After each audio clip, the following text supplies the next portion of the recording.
د اتصالات احمد شاه ابدالي فرست کلاس څلور ورځنیو لوبو اوم پړاو لوبې چې ننګرهار کې پیل شوې وي نن د پامیر لیجنډز لوبډلې په اتلولۍ سره پای ته ورسېدې. پامیر لوبډلې د پایلوبې په وروستۍ ورځ د میوند اتلانو لوبډلې ته د 111 منډو په لوی توپیر ماتې ورکړه او د لومړي ځل لپاره د اتصالات احمد شاه ابدالي فرست کلاس لوبو اتلولي په خپل نوم کړه. په یادو لوبو کې هغه لوبغاړي چې ښې لوبې ترسره کړي دي خوښ دي ووایي چې یادو لوبو لپاره یې ښه چمتووالی نیولی و.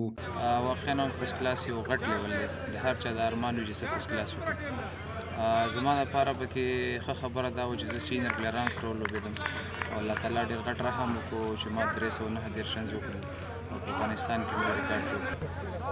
فرست کلاس کې د بیسټ بیټسمین او د ټاپ الراونډر جایزه ما لپاره ډېر د خوشحالي خبره ده.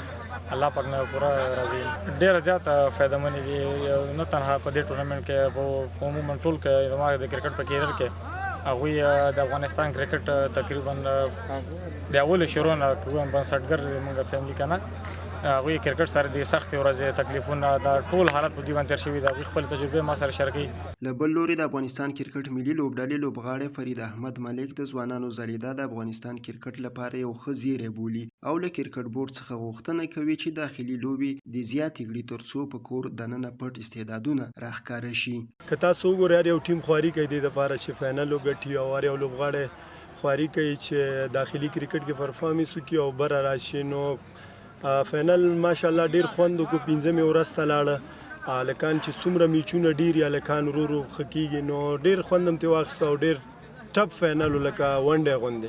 که تاسو وګورئ ماشاءالله بشیر عصمت او یو څو هلکان نورو ټیمونو کې ډیر ښه بیټینګ یې کو نو د افغانستان ډیره ښه آینده ده. اوس عصمت غوندې الراونډر د افغانستان ټیسټ لوبې ته ضرورت هم شته. ټیم کې کوم الراونډر نشته نو ماشاءالله څومره چې نوی استعداد راځي ټول ماشاءالله ډیر ښه دي او کرکټ بورډ نه هم دا هیله ده چې په دوی باندې کار وکړي او نور ډومسټک کرکټ هم ورته ډیر کړي. د روان کال په فرست کلاس سیالیو کې د یو شمېر ځوانانو ښه ځلیدا د خلکو پام ځان ته اړولی چې له همدې ډلې یو تن د کرکټ څارونکی واصل صافی دی. دی وایي سیالۍ یې له نږدې څارلي او د یو شمېر ځوانانو ځلیدا د افغانستان د کرکټ لپاره یو ښه زیری دی. بالکل عصمت علم کو موږ له نږدې نه وکتو پرون ما د هغه بیټینګ وکتو بله ورځ مو وکتو نو عصمت علم ډېر ښه لګیا او عثمان نوري ډېر ښه لګیا دی.